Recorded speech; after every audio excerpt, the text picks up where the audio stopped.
Gently close your eyes.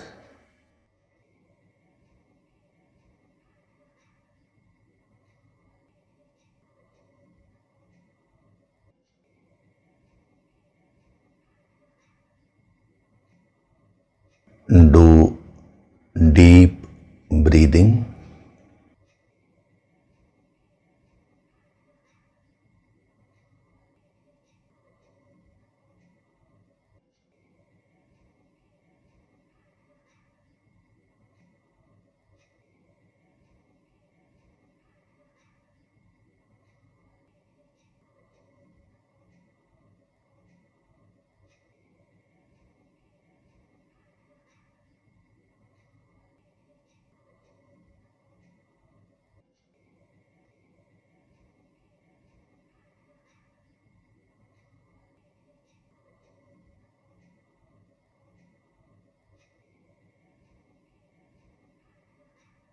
We'll chant Om once together. Synchronize the chanting of Om with your exhalation. Breathe in.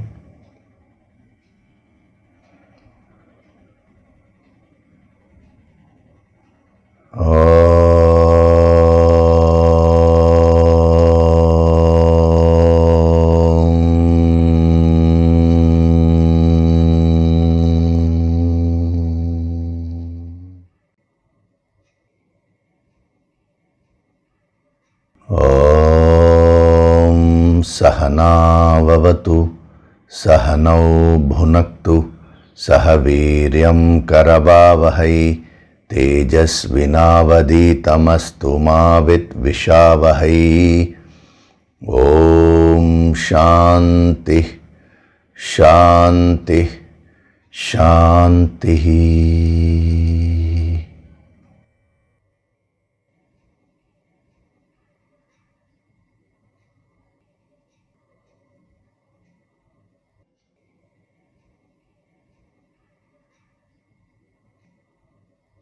Gently open your eyes.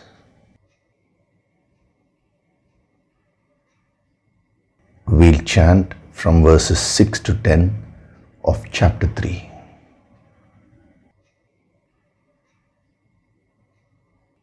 Karmendriyani sanyamya, Karmendriyani sanyamya, ya aste manasa smaran, ya aste manasa smaran, indriyartan vimudhatma, indriyartan vimudhatma, mithyachara sa uchyate, mithyachara sa uchyate, yastvindriyani manasa, yastvindriyani manasa, niyamyarabhaterjuna, niyamyarabhaterjuna, karmendriyai karmayogam,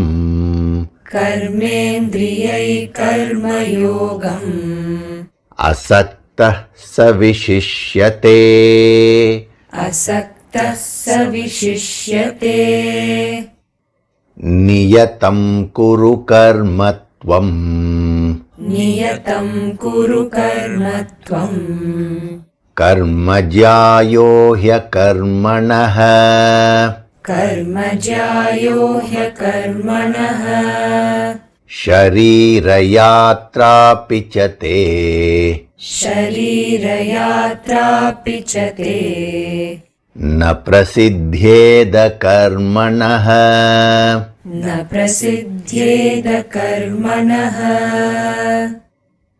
yajñarthat karmanonyatra, यज्ञार्थात् कर्मणोऽन्यत्र lokoyam karma bandhanah, लोकोऽयं कर्मबन्धनः tadartham karma kaunteya, तदर्थं कर्म कौन्तेय mukta Muktasanga samachara. Muktasangah samachara. Sahayajñā praja srishtva. Sahayajñā praja srishtva. Purovacha prajapatihi. Purovacha prajapatihi. Anena prasavishyadvam. Anena prasavishyadvam. Yeshavostvishta kamadhuk. Yeshavostvishta kamadhuk.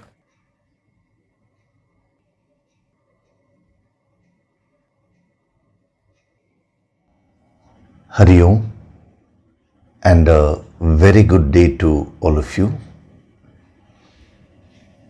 So in the last session, we were seeing the deeper messages of the sadhana which this verse is giving to us.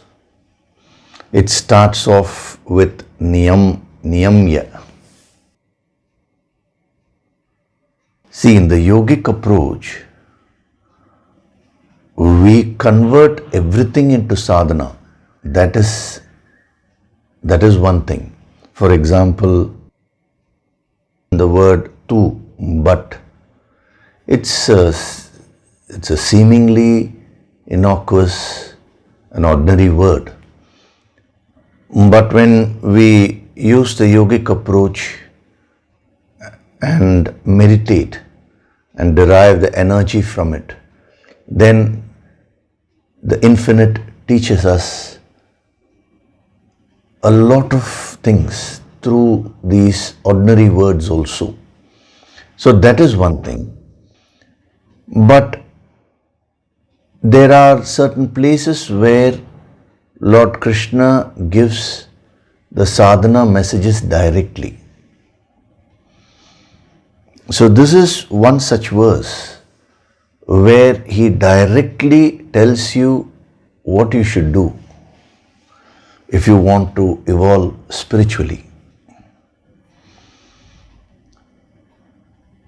So when the direct sadhana messages are being given, you need to be extra alert and absorb them, because they are going to be very powerful, and when you practice them, they will definitely create a very positive effect, a positive transformation in your life. Because remember, you never get anything just like that in life. The very karma yoga is built around that word karma.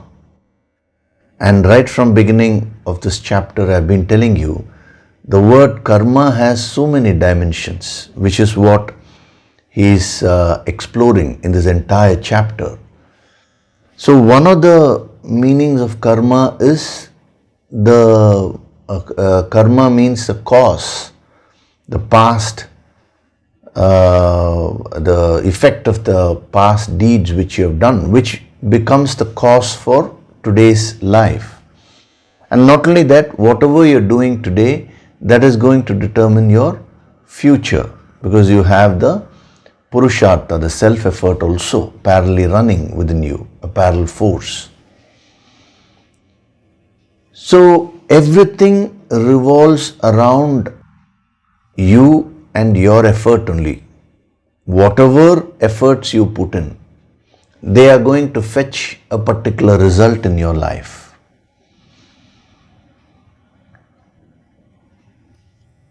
Now when you go to a master, it's not that he immediately creates a kind of a miraculous change within you, or it doesn't happen that way.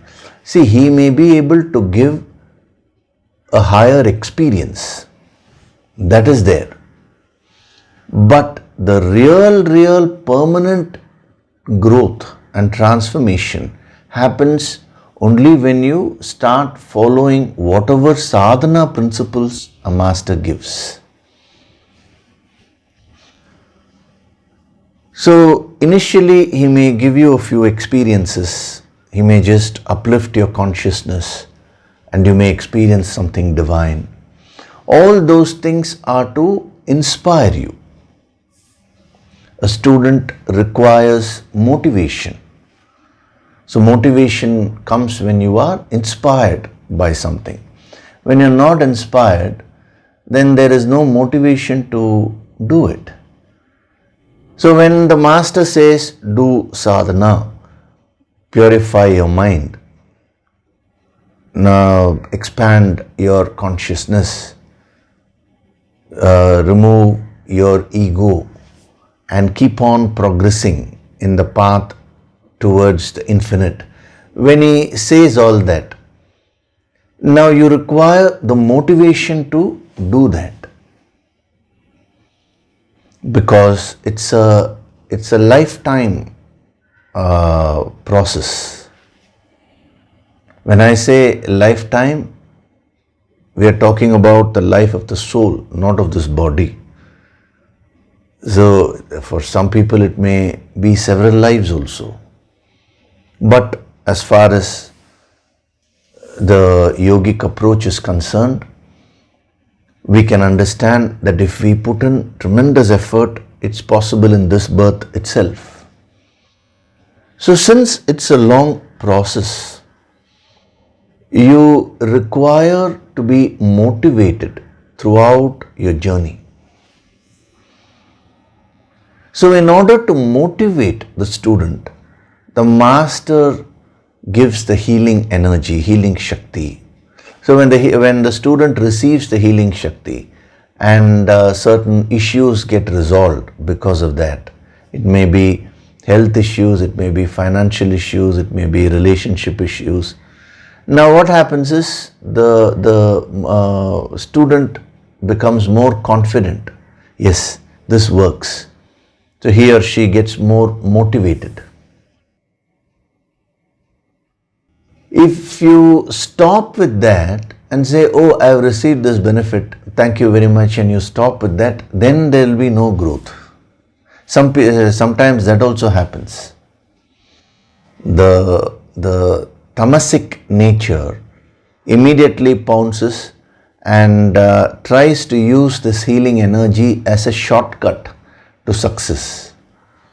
So that may give you some temporary benefit, but in the long run, your life will not improve in terms of the quality.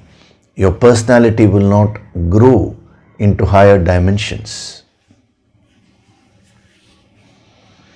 So that is why even in the Bhagavad Gita, you find that Lord Krishna does these two things. Sometimes he gives powerful high level messages, high level wisdom, and when you receive them, that gives you a very deep experience. And when you are inspired, immediately he says, do this, do this, do this, do all these sadhanas. So the idea is to motivate a student and then make him or her do whatever practices have to be done in order to purify the mind.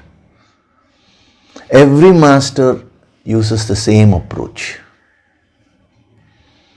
So if you are a good sadhak, you will not stop when you get some higher experience from the master. That is not the ultimate goal. The ultimate goal is to expand and merge with the infinite, to find out what the very essence of life is, to find out the purpose of your life, to fulfill that. That is why you have taken this birth. What is interesting is, the tamas can happen even at a very advanced stage. See, in one of the Upanishads, the master goes on giving the highest wisdom, and the students keep receiving that high level energy. And one student gets a very powerful spiritual experience, and he becomes so elated by that, so happy. And he for a split moment he stops the sadhana, he stops receiving, and he starts merely enjoying whatever experience he was getting. And when that happens, immediately the master cautions him. He says, this is not Brahman, this is not the experience of Brahman. Whatever you are going through now is not the experience of Brahman, this is not the highest experience. He warns him. Why does he warn him? Why does he put that word of caution? If he doesn't do it, the tamas can take over the student's mind and the student can get completely stuck there. However great that experience may be, still it is relative only. So when you are also doing your Yoga Sankirtan sadhana every day, now each day will be different. Some day a lot of cleaning up will happen, some day it will be very relaxing. Certain days the very powerful, deep spiritual experiences may come. Divine experiences, experiences of gods. Now, when you get all that, you enjoy that, but remember, never get stuck with that. You have to keep continuing your sadhana. Use that for your inspiration.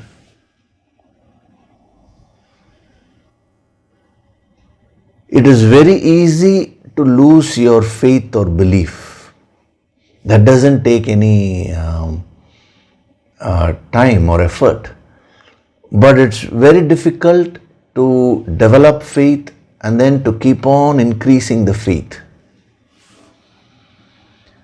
So these kinds of inspirational spiritual experiences which a master provides, they help you to gain that confidence in whatever sadhana you're doing. This is signified in the Ramayana. When Hanuman went as a messenger from Rama to Lanka and he met Sita. Now Sita initially doubted. She was wondering whether it was truly Rama's messenger or whether it was again Ravana who had come in disguise.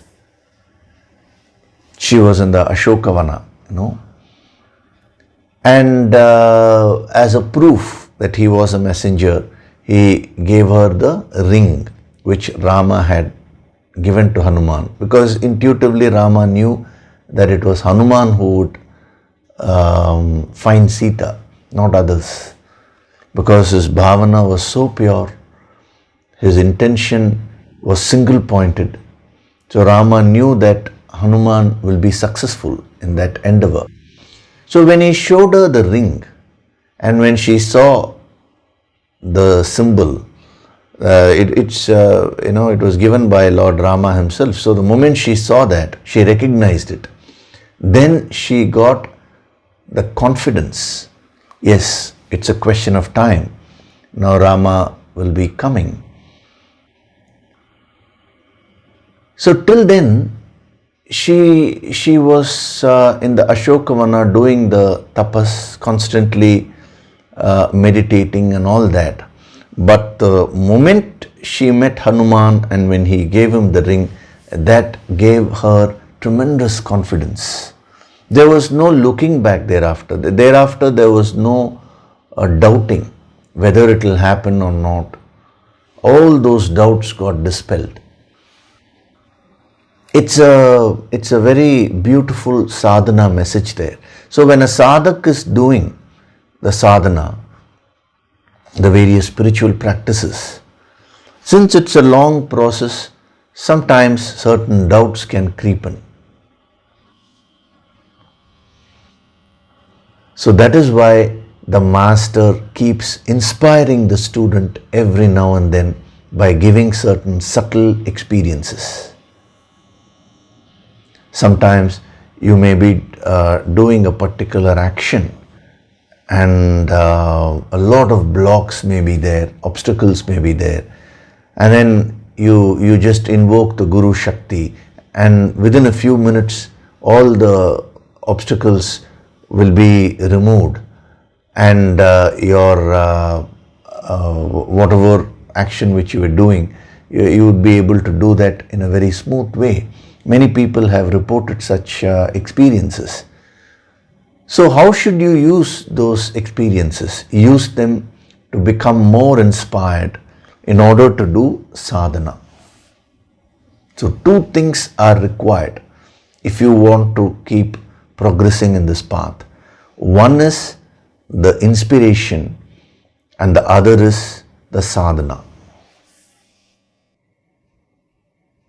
So in the Bhagavad Gita, we find the Lord does both. He keeps on inspiring us with very, very powerful statements. If you go to the Upanishads, very, very powerful statements are made. All that gives us a very deep inspiration. And at the same time, as you are getting inspired, he gives you direct sadhana tips. So this is one such verse where he gives very, very direct principles to be followed. One is niyamya, manasa niyamya. And then he says, karma yendriyai karma yogam. Do karma, engage the organs of action in karma yoga. Asaktaha, be unattached.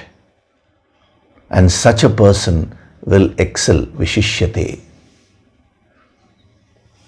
Means he will keep on growing in all directions. Whatever it is that he or she will do, he'll be successful in that.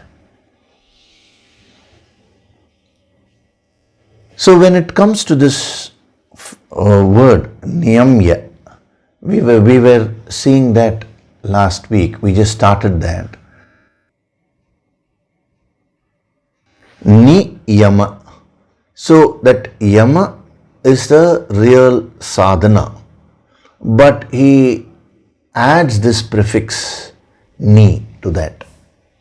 I told you last week, ni when it is added to yam, it makes the meaning more intense. Ni signifies intensity. So in that context, I was telling you that you should never ever compromise. That is the starting point of your sadhana. Anything which you do in life, have an uncompromising attitude with respect to the quality, especially the positive things. Don't apply it to negative things in life. Now, what do we mean by an uncompromising attitude? He uses the prefix ni, right? So the sadhana messages have an uncompromising attitude in life. So what does it mean by that? The prefix ni actually signifies three things, three aspects. Ni signifies intensity. Ni signifies quality. And the third thing which it signifies is depth. So as a sadhak, in every aspect of your life, you need to first bring in these three qualities or these three aspects. Go through your experiences with a lot of intensity. What do we mean by intensity? See, some people have the habit of going through life in a generalized way. Now, when you go through life in a generalized way without getting into the specifics, your personality will never be lifted up. After 25 years, you will still remain the same. You would have just aged in terms of years, but in terms of maturity, in terms of spiritual growth, nothing would have happened to you.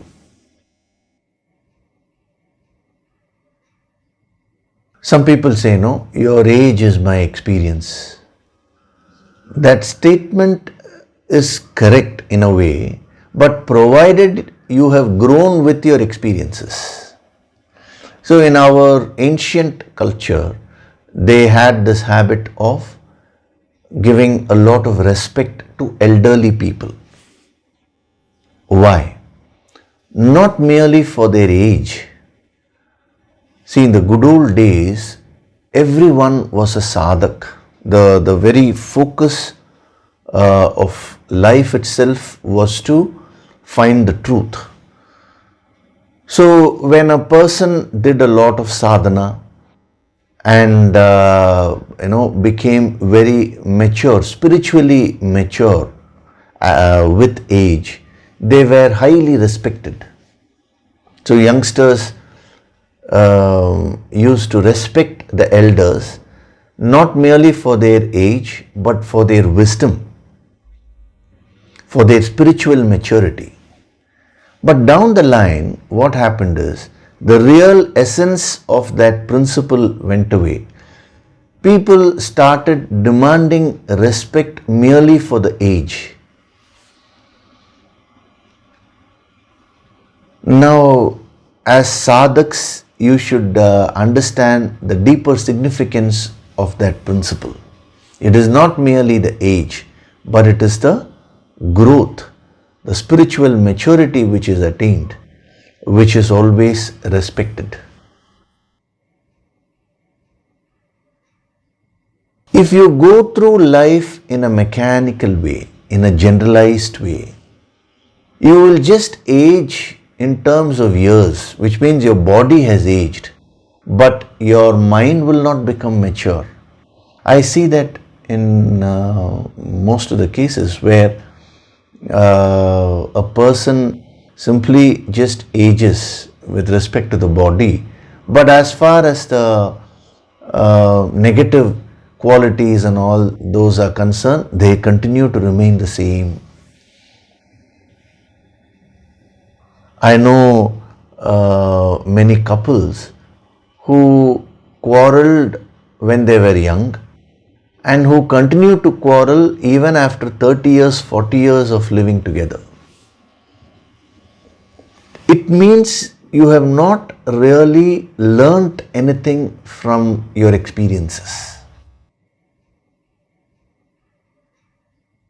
When a person is young, he is very short-tempered. As he ages, the body becomes old, but the mind continues to remain the same.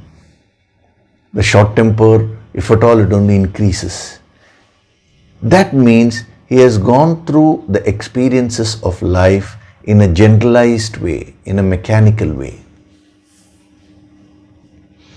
So the first step in spiritual growth is to bring intensity in your experiences. Whatever it is that you are doing, do it with full focus. If you are talking to someone, be focused there. If you are listening, say right now you are listening to this, be fully alert and focused. That's what we mean by intensity. That will immediately give you that intensity.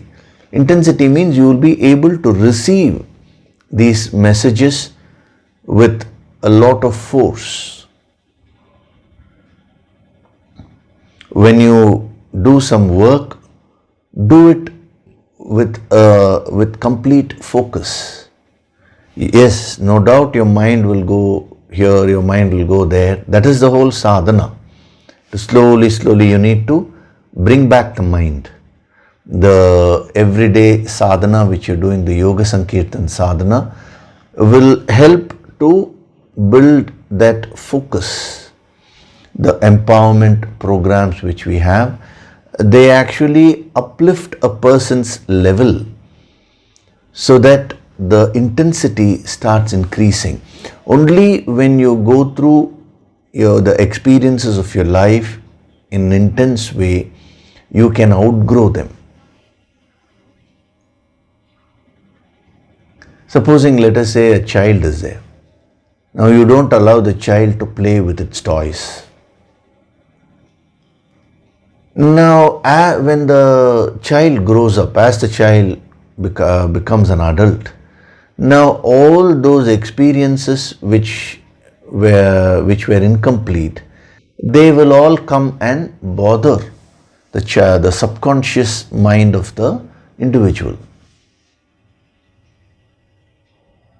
It's very interesting. Sigmund Freud, the famous psychoanalyst, he observed he treated many patients, and he was treating when he was treating a group of chain smokers, he observed a common thread in all of them, and that is, all of them were not allowed to get their mother's milk when they were babies. They were not allowed to, they were not fed by their mothers. Now he says, when that is not fulfilled for a baby, there is a chance that person may get into chain smoking. Now, when I was reading that, it was very interesting, because see, we may think it is unconnected. Whether he was 100% right in that or not, we are not getting into that now. But what is the principle behind what he's saying? When the experiences are incomplete, now that can cause problems later on. Why is it that experiences are incomplete? Because of lack of intensity, not going into the specifics. So number one, intensity. Number two, ni signifies quality. In everything which you do, never compromise on quality. So first is, don't compromise on intensity. Be very focused in whatever you're doing. The second point is, don't compromise on quality. The weakness of the mind is to compromise on quality. The moment you start compromising on quality, then the work will lose its power. Whatever actions which you're doing will not be powerful. So when you're choosing various things in life, always choose the positive. Don't compromise there, because positivity gives you tremendous quality.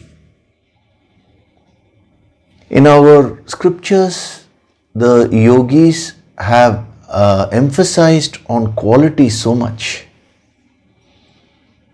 See, for example, it is said in the Srimad Bhagavatam that if you just utter the name of Shri Hari just once, immediately you will become enlightened. You will get moksha. Shri Hari. You are a realized person now. If you want, you can try it and see. You may wonder, sir, what is this? We are struggling here. So much of negativity is there, ego, this, that, so many things are there.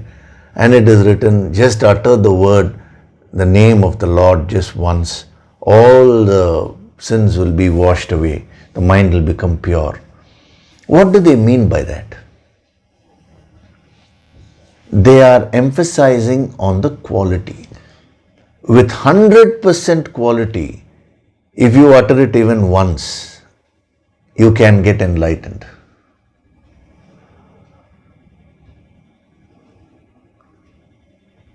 In the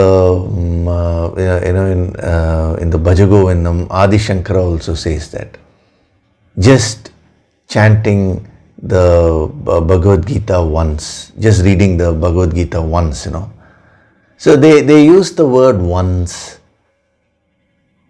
so liberally. But why are they doing that? Just to emphasize on the quality. When you increase the quality, then even one action of yours becomes so powerful that it becomes equal to millions of actions which you may perform.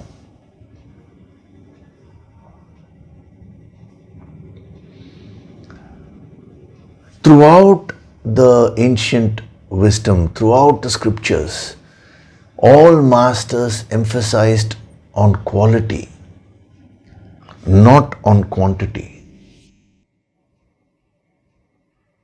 That is why these great truths, the Upanishads, the highest truths, were given just to a few people who had done a lot of tapas and increased their quality. See, a master never looks for quantity. A master's goal will never be let the number of followers increase. The moment a master thinks like that, then he is not a true master. Even if a few people get this, let them get it fully. Because the moment the emphasis shifts from quality to quantity, then he will start doing all kinds of things. The dilution will start happening just to attract more crowd. Just imagine, every Sunday we are having these powerful sessions. Now next Sunday, supposing we have a dance session. Just an imaginary example I'm giving. Supposing we have a dance session along with this Bhagavad Gita lectures. Now that will immediately attract thousands of people. But what is the use? The whole thing has got diluted. So you find this message comes across through the entire Bhagavad Gita, through all the scriptures. Every master always kept emphasizing on quality. So this is one thing which you should learn. Whatever action you do it in the best possible way. It is not for others that you are working. It is for your satisfaction.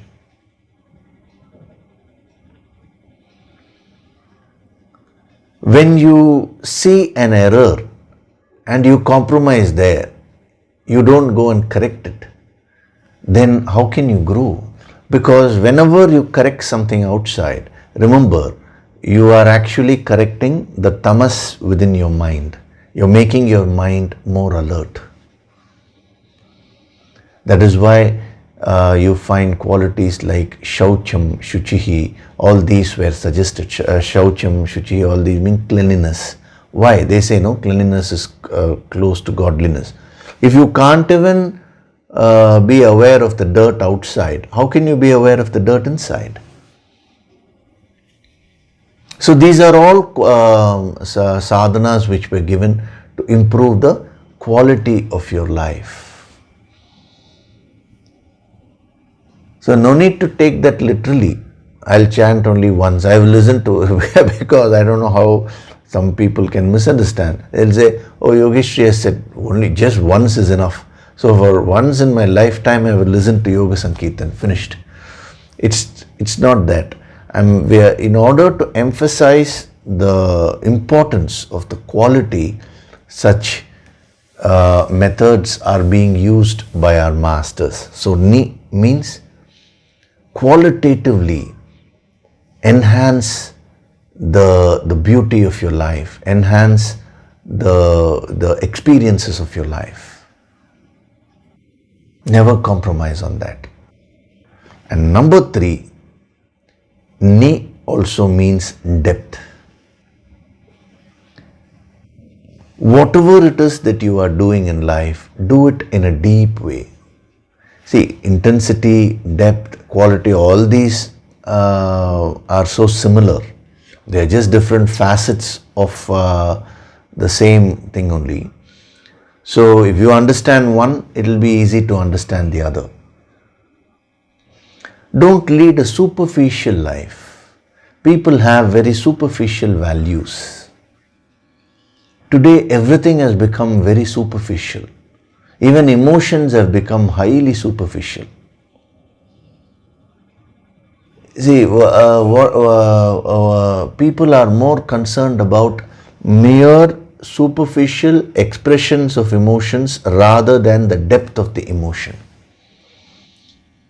Today everything has become typing and all that, the smileys, and there is no smile inside. That has been replaced by external smileys. So when you are putting a smiley in your message to someone, remember this, do it as a sadhana. Smile inside and let that smiley be a reflection of your cheer. Not mechanically do it. That way you will develop depth in your experiences. When you say good morning to someone, mean that. Genuinely have that bhav that that person's morning should be good. In our ancient yogic culture, we always say Hari Om or Namah Shivaya. These are not ordinary greetings. Hari Om means we are bowing down to that infinite. Namah Shivaya means we are bowing down to that God principle, that highest principle called Shiva within you.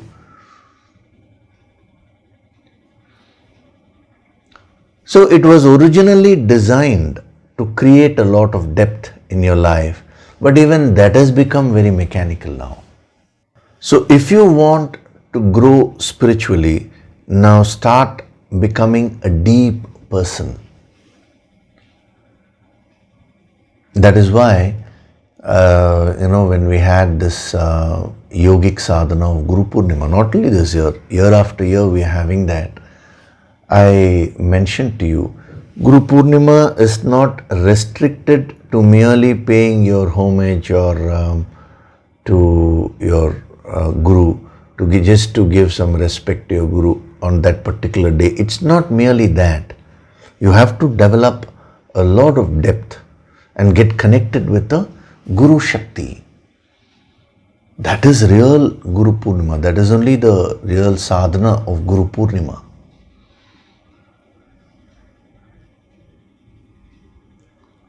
So many festivals have been kept, no? Like you have the Mahashivaratri night. Now what is that?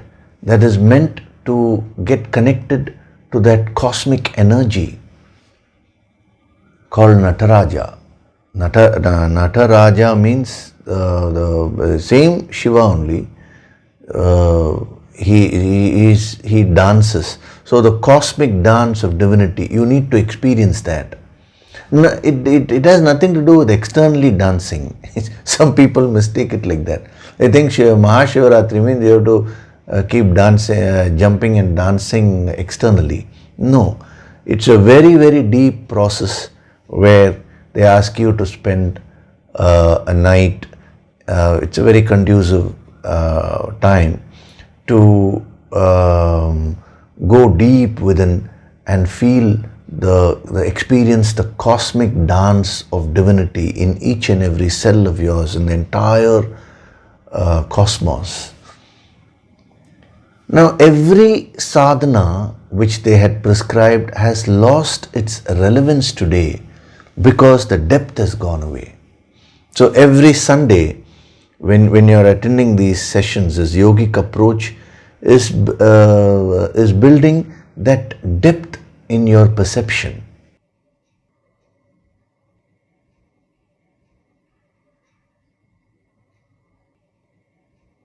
Krishna Jayanti, the birth of Krishna, we celebrate that. Why? We are not celebrating merely the birth of the individual called Krishna. We are celebrating the manifestation of cheer in our lives. See, Krishna was a personification of cheer. There also there is a lot of confusion and people fight which is the exact birthday or birth time of Krishna. Some people see this aspect, some people see another aspect, while seeing the time, the lunar calendar. So some people say, no, Krishna Jayanti is today, Krishna Jayanti is tomorrow. All your energies get wasted in all these non-essentials. What is so important is to get attuned to that infinite cheer in life. The ultimate cheer of divinity was demonstrated by Lord Krishna. If you take away that depth, the spirit behind it, then the very ritual loses its significance.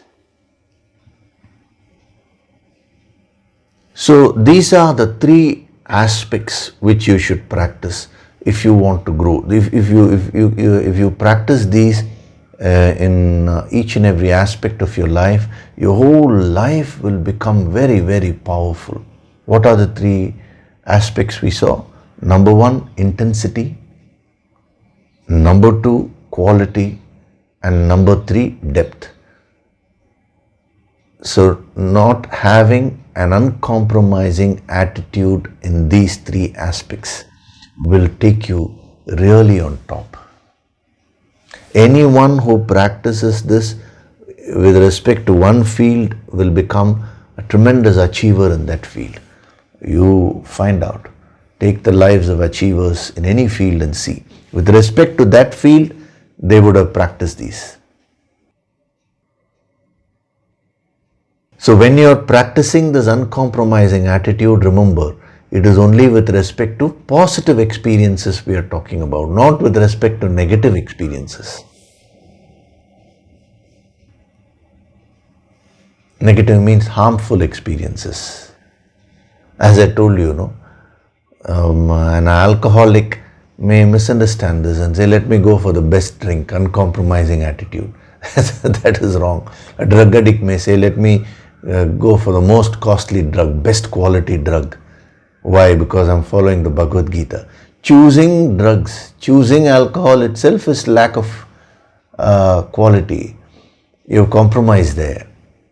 So first of all, using this principle, you should choose a high quality life, the sattvic life. See, as we go along, I'll be giving you more inputs to how to increase the quality. It is said, even in time, what time is conducive for what? There is a sattvic time early in the morning. It's very conducive to expand your consciousness. Then the rajasic time is there. It's very conducive for activity. The tamasic time is very conducive for sleeping. That recharges your system. So the choices which you make actually in terms of your lifestyle, that determines the whether in the long run you will be healthy, you will be happy and all these things. So first you absorb these three aspects which were given to you. The various applications will be coming. So many verses are there, and in every verse he'll be giving you something. Actually, when we go to the later chapters, he'll be using the same principle of uncompromising attitude to divide the life into sattva, rajas and tamas, and in every aspect he will apply these principles and say, what is sattvic food, rajasic food, tamasic food, sattvic gift, rajasic gift, tamasic gift, sattvic action, rajasic action, tamasic action. Sattvic renunciation, rajasic renunciation, tamasic renunciation. So beautifully he will apply this principle. So we should make a start first. So think about these points. That's a homework, first homework for today. Why I'm saying first is I don't know. Some more may also come as we go along. So this is the homework for you. Find out how much of this uncompromising attitude you have in your life in terms of these three: intensity, quality and depth.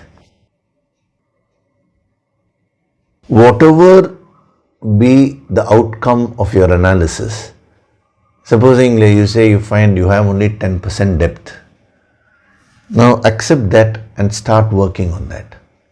You find that no, I have only 30% focus, 70% I'm leading a life in a generalized way. Then you may be associated very closely with a master physically. Still you will not grow. You will have the same defects in spite of growing in age. So you need to put an effort and work on that aspect. So when you apply the sadhana of ni, you will find that the other sadhanas which you're doing will now start giving you better results. The yoga sankirtan, the reflection which you do, everything will start giving you very, very fast results.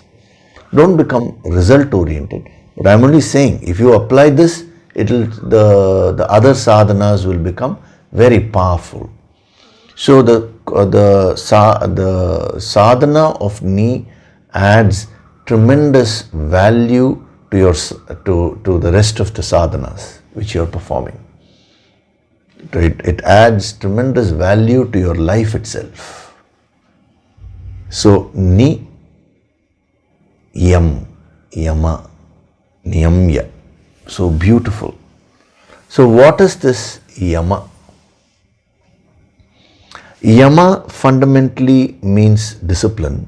That's in a very broad way. We understand yama to mean discipline.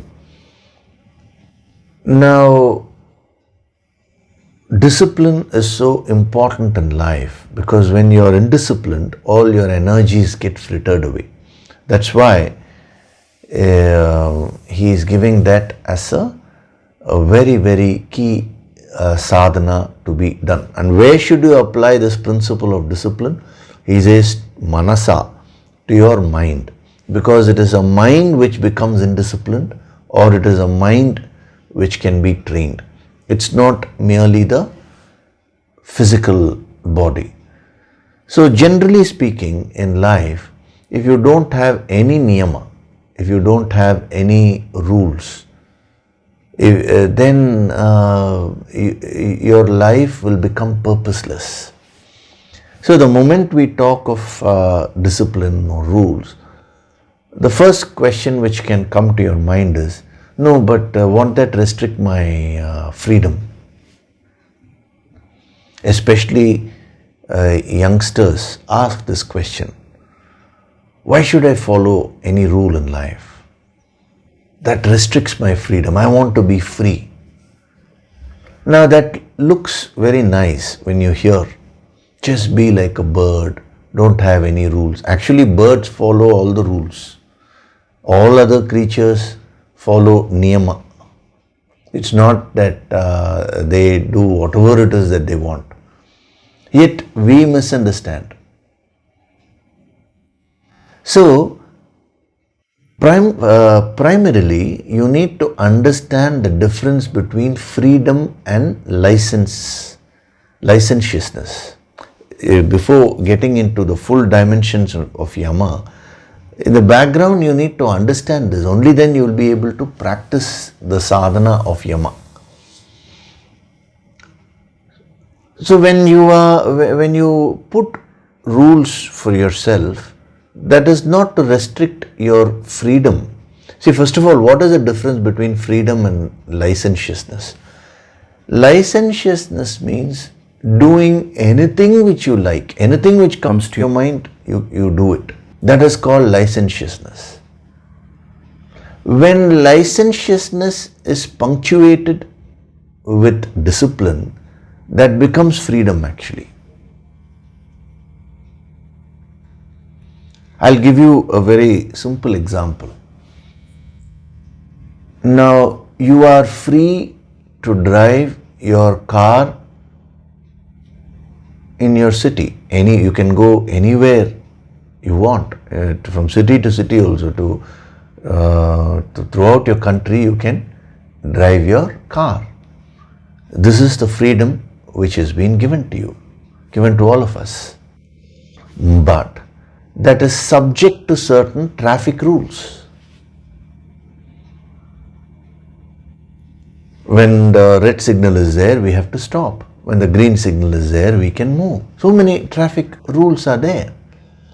Now, the moment those rules are given, supposing a person asks, why are you putting all these rules? I want to freely drive my car. Now, just imagine if everyone starts freely driving his or her car without any traffic rules, what will happen? It will become a chaos. Accidents will start happening. So the traffic rules which have been kept are not to curb your freedom. It is to prevent accidents in life. Similarly, when they talked of niyama, certain rules, certain disciplines, lead a disciplined life, when they say that, that is not to curb your freedom. It is to prevent you from going completely astray and losing yourself. The niyamas are the ones which protect you from falling. So, since the mind gets confused between freedom and licentiousness, the moment certain disciplines are given, the mind tends to resist. Oh, I want to be free. No. So, freedom doesn't mean doing anything which you like, because what you like may not be good for you. See, throughout our lives, we just go by likes and dislikes. I pick up whatever I like, I discard whatever I dislike, without even thinking whether what I'm picking up is good for me or not, what I'm giving up, whether that is good for me or not. Nothing, there is no thinking. We are so used to that kind of a life. That is not freedom. That is licentiousness. And whenever you encourage licentiousness, chances of accidents are very high in your life. Why is it that a person becomes an alcoholic? Why is it that a person becomes a drug addict? See, when an extreme example like that is given, you are able to understand. But the same thing is happening even in smaller aspects of your life. So why is it that a person becomes an addict? Because of licentiousness.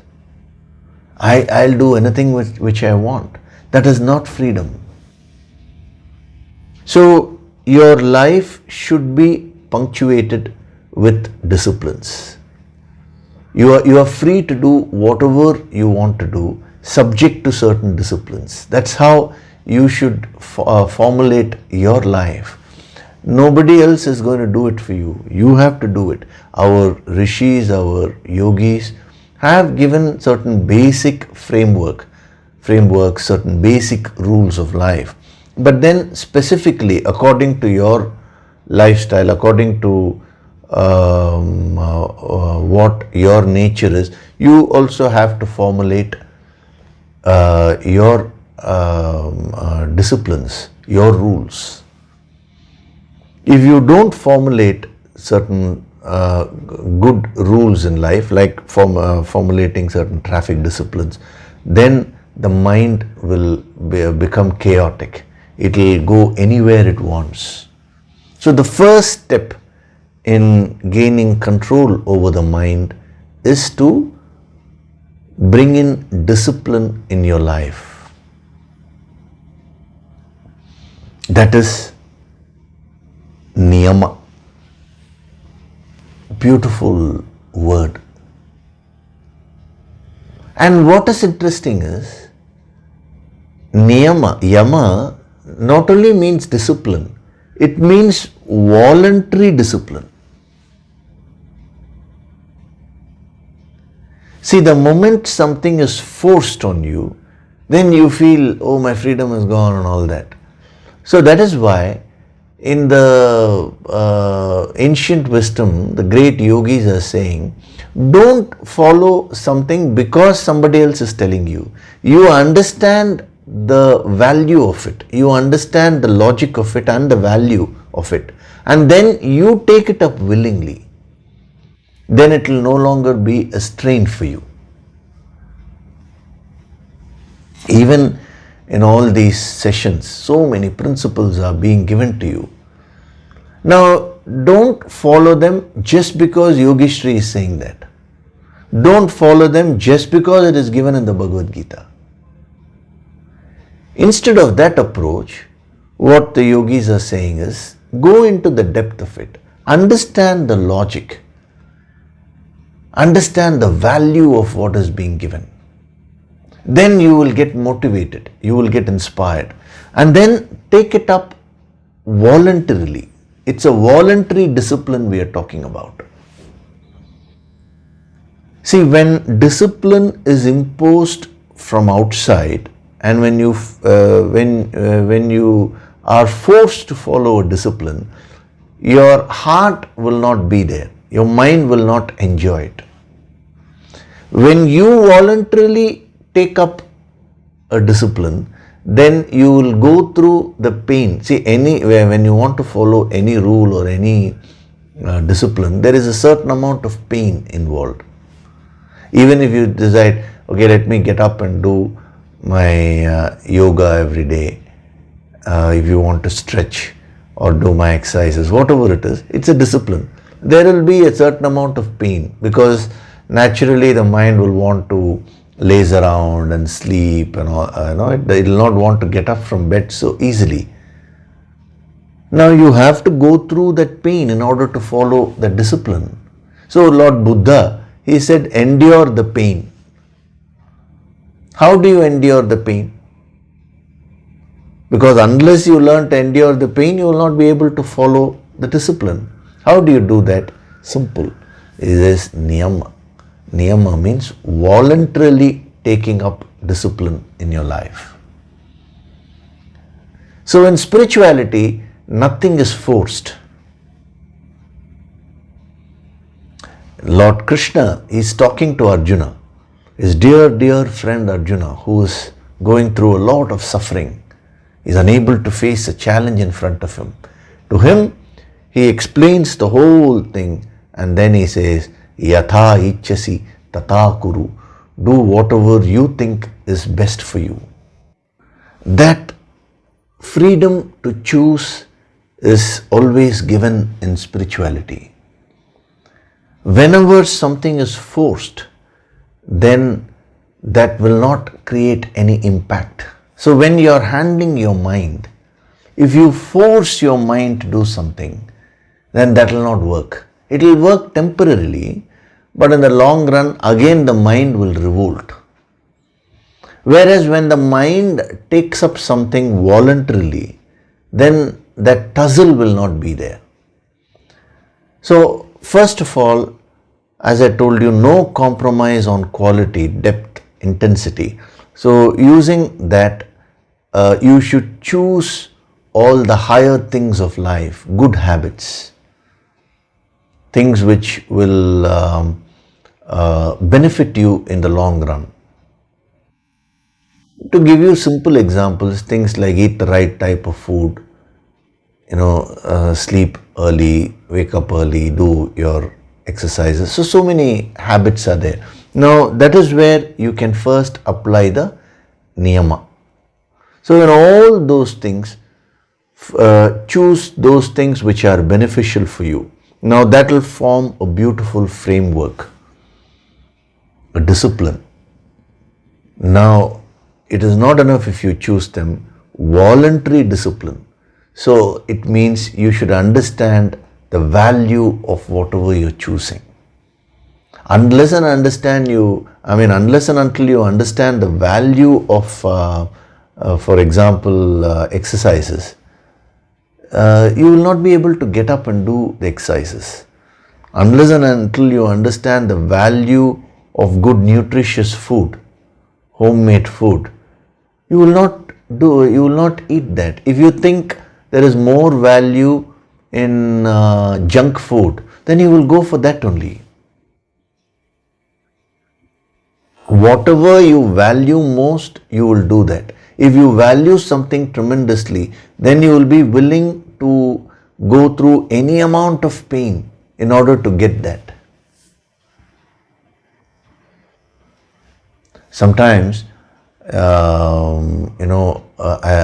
when I see great achievers, it's so inspiring, because the amount of pain which they have gone through in order to achieve that part of it nobody sees.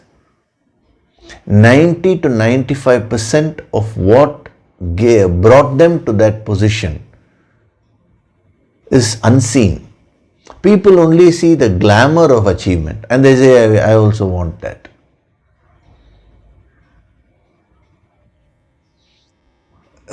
This happened in America. I was reading an article. A lady has written that her 13-year-old daughter, she suddenly told her mother, Mom, I want to become pregnant and I want to give birth to a child, a baby. So the mother was shocked and she said, what is this suddenly? So the 13-year-old girl was so innocent, she was saying, no, I just love babies, so I want to have my own baby so that I can keep playing with the baby all the time. Now how to explain to her? The mother thought, okay, she used a different psychology, So what she told her, I believe, was that, okay, but before you decide on this, somebody known to them, a known family, the young girl there had just then delivered a baby, just a few months old. So she invited her to come and live here for a weekend, and she said, just for this weekend, under her, that baby's mother's supervision, you take care of the baby fully. Take care of the baby fully means in the night when the baby wakes up, you need to wake up. You need to, feed, give the baby the food, change the nappies, everything you need to do. So the girl, I believe, became very excited and she said, yes. And so when the baby came, and for 2 days, that is the Saturday and Sunday, she took care of the baby fully.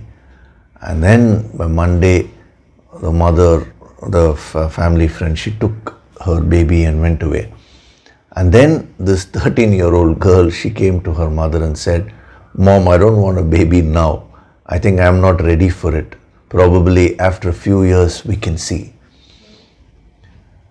Now the mother asked her why. She said, very interesting, the philosophy which she was giving, what she had understood.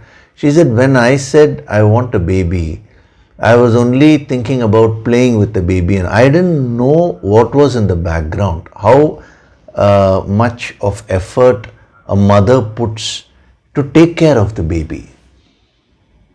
So playing with the baby is one small aspect, probably 10%, but 90% the effort is there. Now what motivates a mother to put that effort? Taking it up voluntarily, taking up the responsibility voluntarily. Very, very interesting article it was. It's a real life incident, That mother had written this. I think she's a psychologist. That's why she was able to apply the right psychology to her daughter without trying to fight, without shouting at her or fighting with her. She made her understand what the realities of life are. So it is the same thing with respect to your life also. See, we always want the best. We want to become millionaires. We want to have the best of relationships. We want to have this, that. But what is the price we are willing to pay? Are we willing to go through that pain in order to get that results? No. We want the best results without any pain. That is not possible.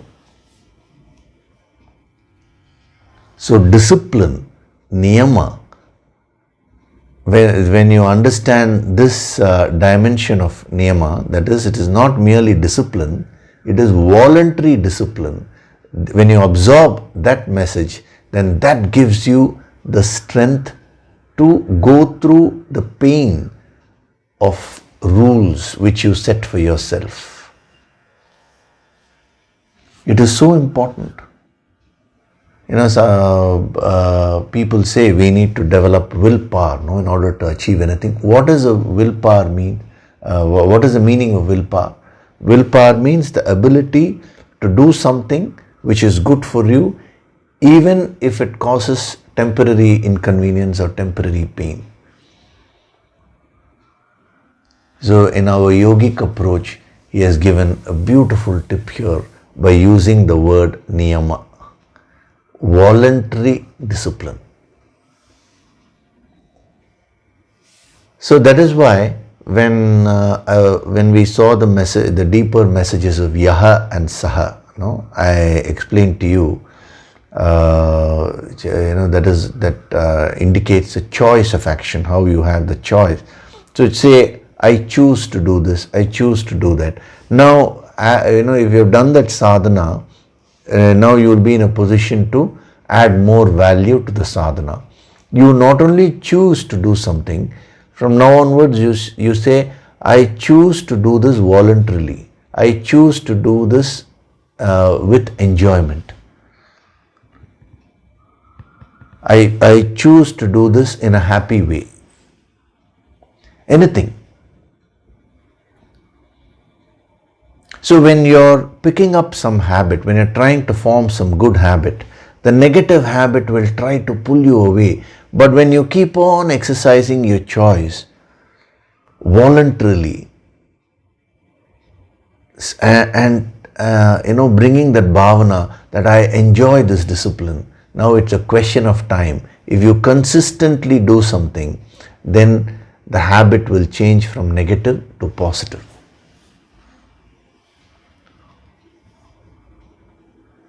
So you can achieve anything you want in your life, provided you're willing to pay the price for it. Niyama is the price for success.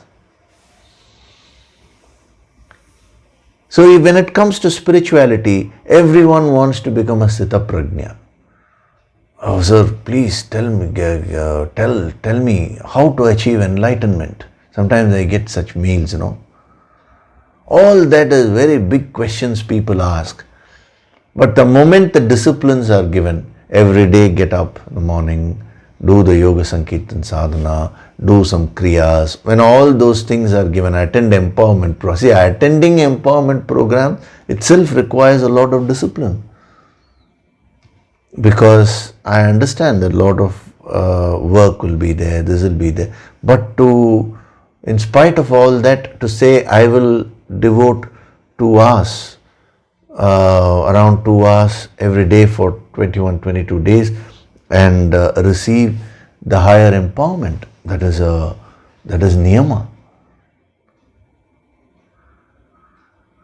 It is meant for people who are willing to go through that discipline voluntarily. So if you want to succeed in your life, practice niyama. The first dimension of niyama is discipline. And the second dimension is discipline taken up voluntarily. combine these two dimensions and start practicing them in your life. Just another homework, just analyze what are all the good habits which you think you need to incorporate in your life. I don't need to tell you, you yourself will know. At least you whatever comes to you, let's say you get a list of about 5-10 things. Now just observe, why is it that you're not doing them? You yourself know that they will give you good results, yet why aren't you doing them? Because doing them is painful today. You have the opposite habit. To overcome that negative influence and get on to do whatever you think is right for you, that requires an effort, a discipline. So there, practice niyama. Understand the value of that, get motivated and voluntarily take it up. Say, I choose to do this happily, voluntarily. See, voluntarily taking up a discipline means willingly, happily you're going to do it. Then that discipline which you take up will no longer be a drudgery for you. When something is a drudgery for you, you will not continue doing it. You will do it for a while and then you will stop. There will be no consistency in your action. So these two facets, or these two dimensions of niyama actually will build consistency in your actions. And when you consistently perform your activities, you are bound to reach your goal, your chosen goal. This is a very simple formula for success and achievement. You can apply this to achieve your worldly goals. You can apply this principle to achieve your spiritual goals also.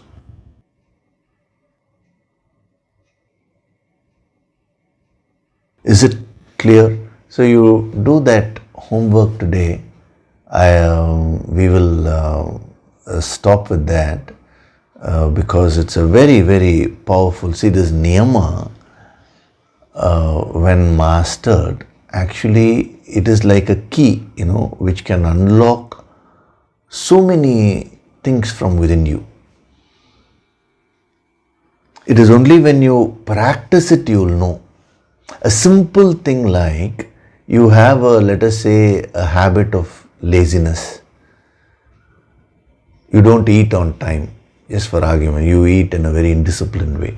Now, when you apply the sadhana of niyama there and form a disciplined eating habit, you should give yourself a certain amount of time, let's say 3 months if you do that. That will build a tremendous energy at the physical level. Wherever you apply this principle of niyama, that will build tremendous energy in that area. That is the beauty. So that is why we have to go step by step in this.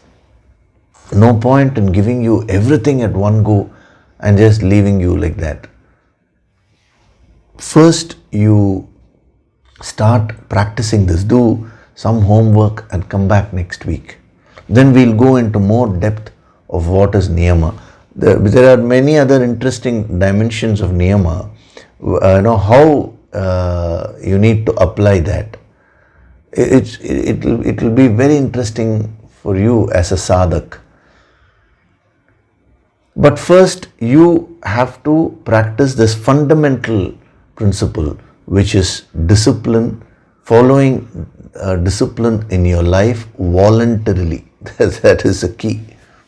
Without any force. That is, without feeling the burden, you need to start doing whatever is good for you. So you think about this and you see where all you can practice them with respect to your personal habits, with respect to your food habits, with respect to your exercise routine, with respect to your sleep habits, with respect to your sadhana, even watching these weekly sessions. Fix a time. Time is already fixed, no? At least in India it is fixed. Sunday morning, 7 a.m. No, but the mind wants to sit at 7:30. Mind says, okay, let me listen to it tomorrow. So make it a part of your discipline. See, once in a while, you may decide to go off. It's not going off the track. You may take a diversion in order to get back. But that happens once in a while. That is called sense of proportion. That I'll explain in the coming weeks. But first of all, an uncompromising attitude with respect to discipline, and that to doing it voluntarily, choosing to do it voluntarily, meaning with happiness. That is something which you can practice. Okay, so now we'll do the nididhyasana meditation. I will install the energy of this niyama, the first two dimensions in your deeper minds. Then you'll be able to practice them in your life with more ease. So sit in a relaxed way. Gently close your eyes.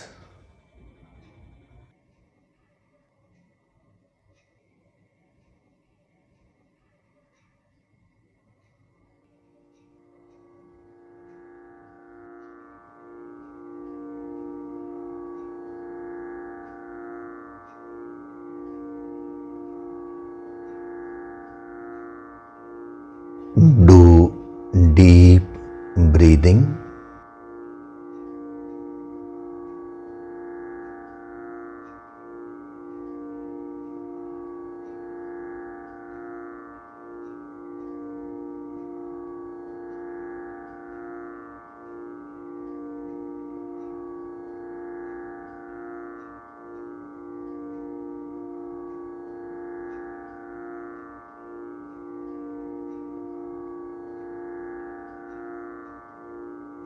With every breath, I am becoming more and more relaxed.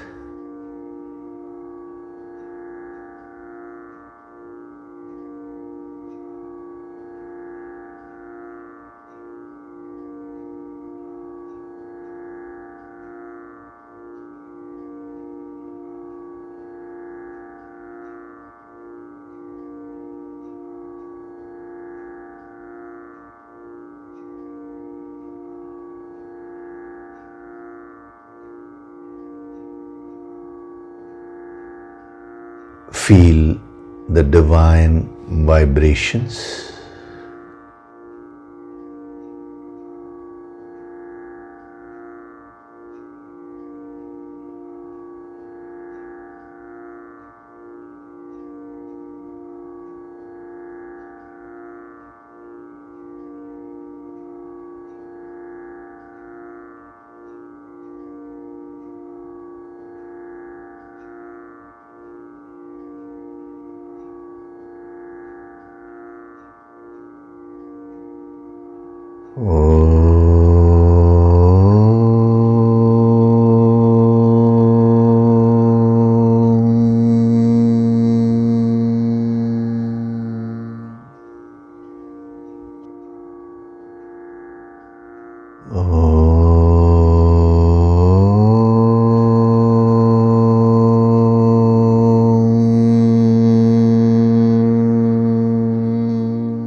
With every breath, I am going deeper and deeper into myself.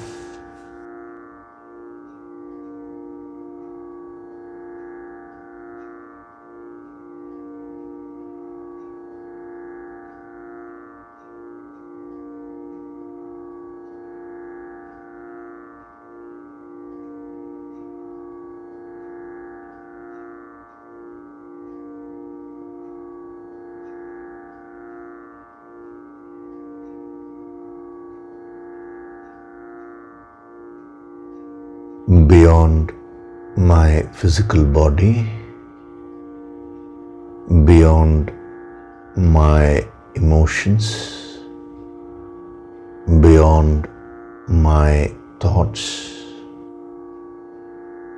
lies my true essential self.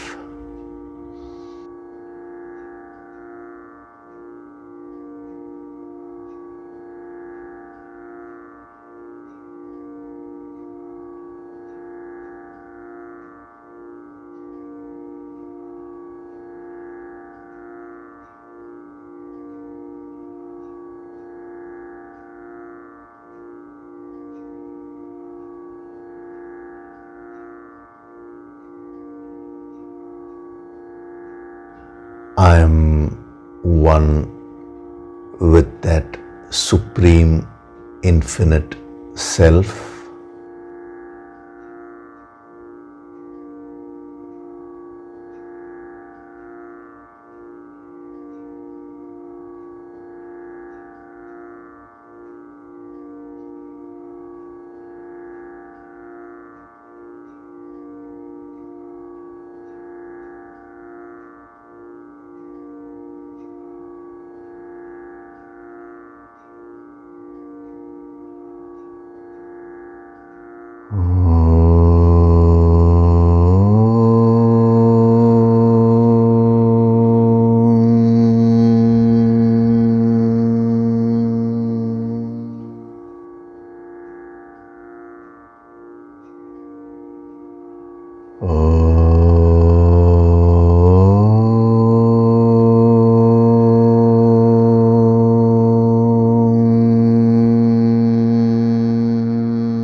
From this moment onwards, I choose to have an uncompromising attitude in my life.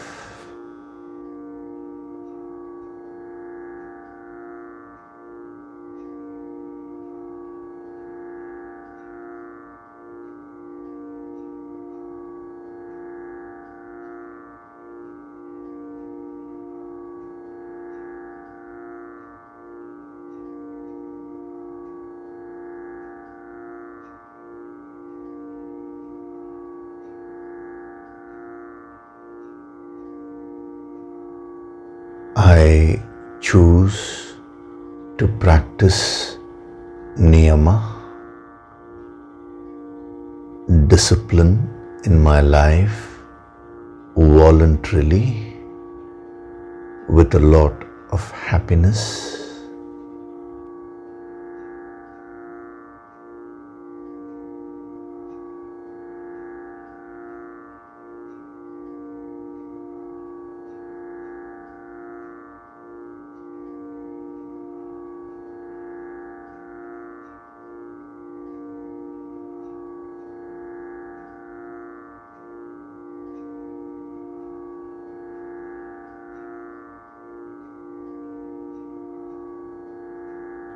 I am Swayam Prakashit, self-illuminating.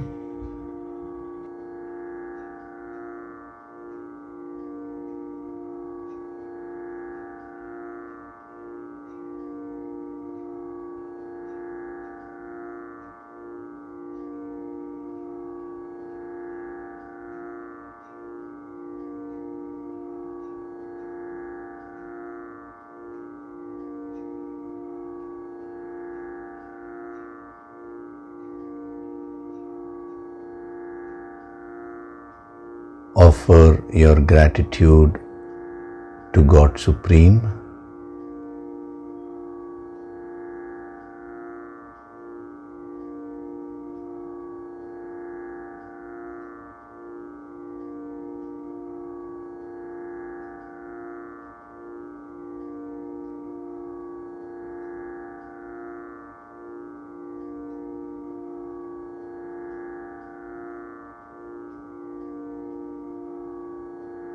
Offer your gratitude to your Guru and all the holy masters.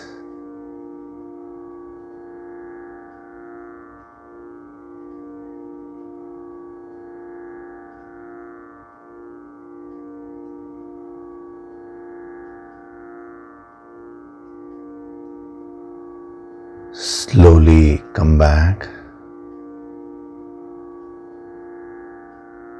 Wriggle your fingers, your toes. Rub your palms together to create a warmth.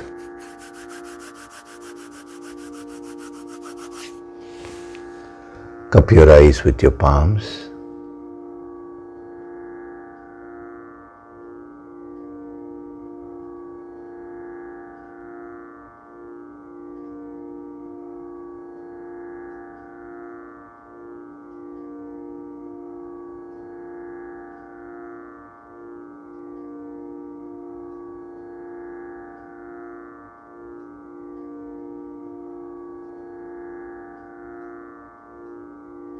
Gently rub your eyes, cheeks, forehead, top of the head, back of the head and neck.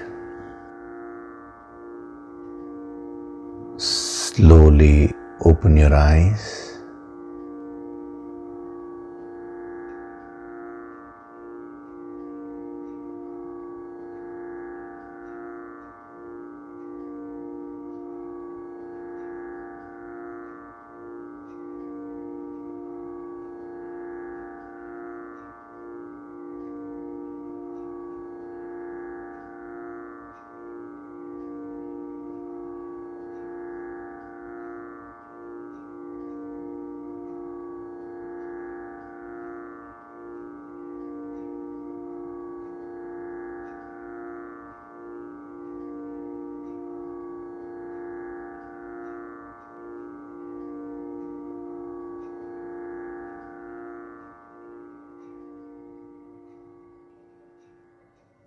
Welcome back.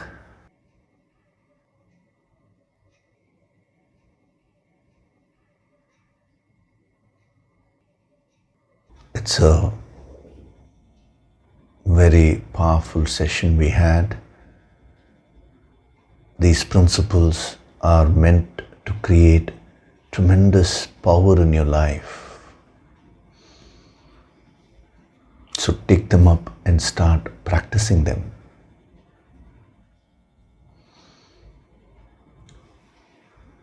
In the coming weeks, we'll be going into more depth. Verse after verse, the Karma Yoga principles will be revealed to you through this yogic approach. But you have to do your sadhana. You have to practice them in your life. That is in your hands only. So think about whatever principles were given today, especially the difference between freedom and licentiousness. It's so important because unless you understand that spirituality is not to curb your freedom, but it is to prevent accidents in life through licentiousness, you will not be inspired to be consistent in this path. As long as your mind perceives something which is curbing your freedom, why would you take it up? So that's why I covered that point. You think about it deeply and absorb the energy. It's very important. Only when you remove your preconceived notions, you will be able to receive the deeper imports of the Bhagavad Gita. Okay? So thank you very much. Hari Om.